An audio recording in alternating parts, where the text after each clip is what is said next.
Hey everyone, welcome. I am absolutely thrilled to guide you through today's explainer. We're about to go on a really fascinating journey. We're going to look at exactly how the internet transformed from this beautifully simple, almost naive connection network into a highly complex global battlefield of secrets, weapons, and now unprecedented regulation. We're going to trace the exact moments our digital world, well, basically lost its innocence.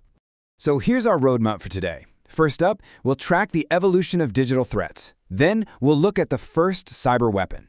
After that, we'll dive into the age of mass surveillance, followed by exposing offshore financial secrets, and we'll wrap up with regulating the digital frontier. All right, let's jump right into part 1, evolution of digital threats. To see where malware really began, we've got to travel back in time. And you might be surprised to learn that its origins were actually pretty innocent, mostly just theoretical experiments and, honestly, practical jokes. This slightly creepy, dark, funny little poem comes from a 1982 virus called Elk Cloner, which was actually created by a 15-year-old high school student. Early viruses weren't out to steal your identity or drain your bank account. They were literally just pranks passed around on floppy disks at computer clubs. Elk Cloner would just pop this poem right onto the screen of an infected Apple computer. It was just a joke, a proof of concept. But as we'll see, the joke didn't stay harmless for very long. Okay, let's dive into this timeline and trace this rapid escalation.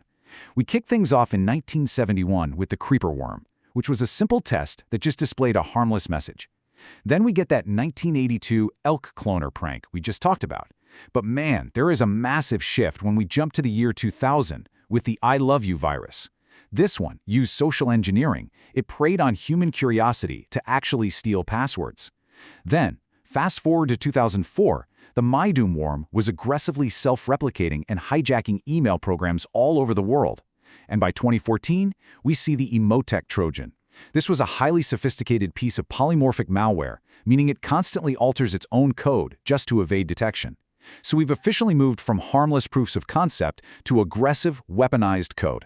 And to truly grasp the scale of that shift, just consider this staggering number: $35 billion. That is the estimated amount of financial damage caused globally by the 2004 MyDoom worm alone. It hijacked computers to send out so much spam that, get this, at one point it accounted for 25% of all emails sent worldwide. Think about that. That is massive financial destruction, and it all originated from malicious digital code. Which brings us to part 2, the first cyber weapon. Now, as chaotic as a $35 billion loss is, our digital history takes an even darker turn right here. We're moving from financial disruption to actual physical destruction. To understand this leap, we have to talk about an air-gap network. Basically, this is a system that is deliberately, physically isolated from the internet to keep it totally secure. No connection, no hacking, right? Well, Iran's Natanz nuclear enrichment facility was protected by an air gap. It was theoretically untouchable from the outside web. And yet, a piece of malware known as Stuxnet successfully bypassed this ultimate security measure. How? Well, it's widely believed to have been carried in on infected USB sticks by human agents directly into the facility. Once it was inside, Stuxnet relied on something incredibly rare: a zero-day vulnerability. Now, a zero-day is a software flaw that is completely unknown to the software's creator. Finding just one of these is like striking gold for an attacker, because there's literally no patch available to stop it. Well, Stuxnet utilized an unprecedented 4 separate zero-day vulnerabilities. 4. It used these to silently target and manipulate the very specific Siemens industrial control systems running the facility. The real-world impact here was catastrophic. Stuxnet actually manipulated the physical valves pumping uranium gas, secretly speeding them up and overloading them, all while sending fake, normal readings back to the human monitors. It physically degraded over 1,000 machines and destroyed roughly 1/5 of Iran's nuclear centrifuges. This is a monumental historical milestone. It was the exact moment that digital code officially escaped the confines of our computer screens to cause actual, physical destruction in the real world. This was the first true digital weapon. Let's move on to part 3, the age of mass surveillance. As governments around the world started realizing the power of digital tools for these targeted physical attacks, they also began harnessing them for something much broader and much more invisible. In 2013, the Edward Snowden disclosures dragged this hidden global dragnet into the light. US and UK intelligence agencies, the NSA and GCHQ, were running massive data collection programs. Programs like PRISM tapped directly into commercial tech giants, Microsoft, Google, Facebook, to collect user data. Tempora, run by the UK, intercepted massive quantities of data straight off global fiber optic telecom cables.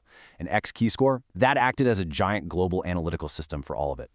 These agencies were quietly collecting vast amounts of metadata and private communications from the devices sitting right in our pockets. The sheer volume of this operation is almost impossible to wrap your head around. But to put it into perspective, just look at this number, 1.7 million. That is the estimated number of U.S. intelligence files Edward Snowden obtained to expose this staggering domestic and foreign surveillance apparatus. It fundamentally changed how we, the public, view digital privacy, and it completely exposed the invisible presence of governments in our daily digital lives. All right, on to part 4, exposing offshore financial secrets. You see, governments definitely aren't the only ones whose secrets have been exposed by weaponized data. The Panama Papers shifted the world's focus over to the offshore financial secrecy industry. An anonymous whistleblower leaked documents from a Panamanian law firm called Mossack Fonseca, and when journalists dug in, they uncovered a staggering 214,000 shell companies. These entities were often registered in tax havens to make their real owners completely untraceable. These structures hid the wealth and the secret dealings of at least 140 politicians and public officials, as well as individuals sanctioned for money laundering and fraud. This data leak exposed an entire parallel financial structure used to conceal conflicts of interest and bypass international law. And the real-world impact of exposing these digital files, it was immense. $1.2 billion. That's the minimum amount in unpaid taxes recovered by 23 different countries as a direct, traceable result of this single journalistic investigation.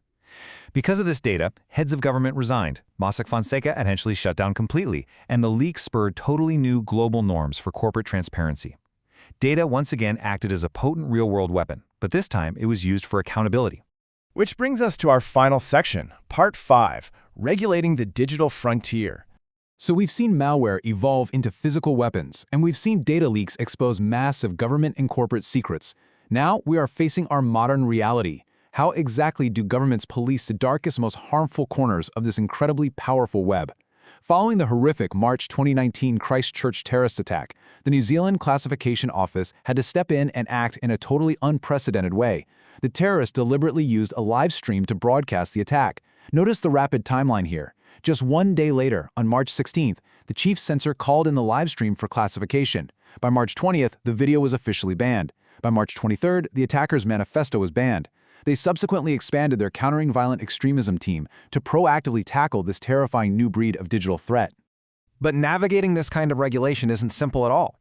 The Classification Office was operating under the Films, Videos, and Publications Act, sure, but they also had to consider the Bill of Rights Act of 1990. They are legally required to strike a very delicate, highly charged balance, protecting the public from severe harm and radicalization on one side, while vigorously protecting freedom of expression on the other. It's a really intense regulatory tightrope that democracies all over the world are currently struggling to walk as digital content becomes increasingly weaponized.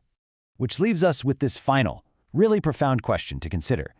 From those early teenage pranks on floppy disks, to malicious code that literally explodes centrifuges, to massive global surveillance dragnets, and the struggle to censor horrific violence in real time. As our physical and digital worlds completely merge together, who's really in control of the frontier? Is it the coders, the intelligence agencies, the journalists, or the regulators? I really hope this explainer has given you a powerful new framework for thinking about that question. Thank you so much for focusing in and learning with me today. Keep asking those big questions, and I'll catch you in the next explainer.